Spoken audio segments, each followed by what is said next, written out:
Hello बच्चों, let's read this question. So this question says, two forces F1 is equal to 3i minus 4j and F2 is equal to 2i minus 3j are acting upon a body of mass 2 kg. Find the forces F3 which when act on the body will make it stable. Option A is 5i cap plus 7j cap. Option B is minus 5i cap minus 7j cap. Option C is minus 5i cap plus 7j cap. Option D is plus 5i cap minus 7j ji cap. Okay, अब देखिए देखिए बच्चों, इस question का जो आपका की concept है, इस क्वेश्चन का आप की कॉन्सेप्ट क्या लिख सकते हैं? ठीक है, इस क्वेश्चन का हम की कॉन्सेप्ट लिख सकते हैं। देखिए हमें दो फोर्सेस गिवन है, F1 और F2 यहाँ पर गिवन है। ठीक है, जो किसी 2 kg की बॉडी पर अप्लाई हो रहे हैं और हमसे बोला गया कि फाइंड द फोर्स F3। हमें F3 फोर्स का मैग्नीट्यूड बताना है जिस जो बॉडी पर लगने से इसको ये हो जाए, स्टेबल हो जाए। ठीक है, तो देखिए बच्चों, यहाँ पर क्या आपका स्टेबल बोला उसने। ठीक है, इसको हम दे सकते हैं स्टेबल इक्विलिब्रियम बोल सकते हैं। इसका जो की कॉन्सेप्ट होगा वो क्या होगा आपका? Stable equilibrium. ठीक है, स्टेबल इक्विलिब्रियम। ठीक है, स्टेबल इक्विलिब्रियम ही बोल दीजिए। स्टेबल इक्विलिब्रियम जो टर्म होती है ये टर्म आपकी एसएचएम में यूज होती है, सिंपल हार्मोनिक मोशन में या फिर ऑसिलेटरी मोशन में। ठीक है, स्टेबल इक्विलिब्रियम, यहाँ पर इक्विलिब्रियम भी हम बोल सकते थे। ठीक है, स्टेबल और अनस्टेबल इक्विलिब्रियम दो टाइप के होते हैं,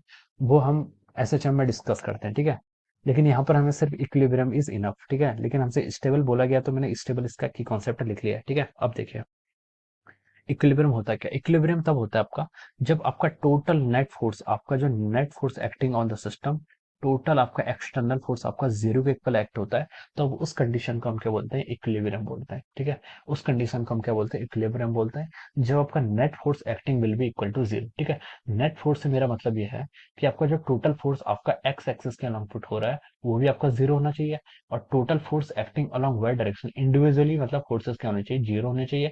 और अगर हम यहाँ पर हम दो डायरेक्शन की बात कर रहे हैं, आई और जी, आई कैप जी कैप, तो एफ एक्स एफ वाई क्या होने चाहिए? आपके जीरो के इक्वल होने चाहिए। तभी हम बोलेंगे कि आपका क्या है? सिस्टम इक्विलिब्रियम पे, यानी कि आपका नेट फोर्स कितना होना चाहिए? जीरो होना चाहिए। तो उसने बोला है, देखिए दो फोर्सेस हमें गिवन किए हुए हैं, third forces find the F3, हमें थर्ड फोर्सेस पूछा गया है और क्वेश्चन है मास भी गिवन किया है। ठीक है, मास की यहाँ पर जरूरत नहीं है। ठीक है, क्योंकि यहाँ पर एक्सीलरेशन की कोई टर्म नहीं है, यहाँ पर तीनों के तीनों फोर्स हैं। ठीक है, तो मैंने क्या डेफिनेशन दी स्टेबल इक्विलिब्रियम की? Net force should be equal to zero, और नेट फोर्स यहाँ पर क्या क्या है? F1 प्लस F2, तीनों वेक्टर हैं, F1 vector plus F2 vector plus of our F3 vector, it should be equal to zero. ये आपकी कंडीशन होनी चाहिए। F1 plus F2 plus F3 का समेशन कितना होना चाहिए? जीरो के इक्वल होना चाहिए। F1 और F2 को अगर आप जोड़ें तो 3 प्लस 2 कितना हो जाता है आपका? 5i cap, plus of J cap को जोड़े तो minus 4j cap minus 3j cap, ये आपका आ जाएगा minus of our 7j cap. Okay, plus of our F3 cap, F3 vector is equal to zero vector. ठीक है, अब इसको हमारे इक्विलिब्रियम होने के लिए F3 को क्या होना चाहिए? F3 should be equal to 5i cap, उस साइड जाएगा तो आपका कितना हो जाएगा? Minus 5i cap, minus 7j cap इस साइड आएगा तो आप आएगा प्लस 7j कैप। ठीक है, this should be the force, ये आपका फोर्स होना चाहिए। ठीक है, फोर्स की डायरेक्शन आ गई है कितनी, और मैग्नीट्यूड दोनों आ गए वेक्टर में लिखा है, तो F3 should be equal to minus 5i cap plus 7j cap. ठीक है, ये देखिए ये आपको ऑप्शन सी में गिवन है। ठीक है, तो हम लिख सकते हैं कि option C will be the right answer of this question. ठीक है, तो यहाँ पर देखिए आपका जो ऑप्शन सी है वो क्या है? इसका करेक्ट आंसर है। ठीक है, सी ऑप्शन इसका क्या हो जाएगा? राइट आंसर हो जाएगा। ठीक है, minus 5i cap plus 7j cap, yes, this will be the right answer of this question. ठीक है, तो इस इक्विलिब्रियम का मतलब ये है कि नेट फोर्स यहाँ पर कितना होना चाहिए? जीरो हो जाना चाहिए। ठीक है, उसका हम यहाँ पर इक्विलिब्रियम बोलते हैं। ठीक है, इसको आप स्टेबल लिख लीजिए, फिर हेस्ट करके यहाँ पर इक्विलिब्रियम लिख लीजिए, दोनों का मतलब एक ही है। ठीक है, स्टेबल स्टेट या फिर इक्विलिब्रियम स्टेट।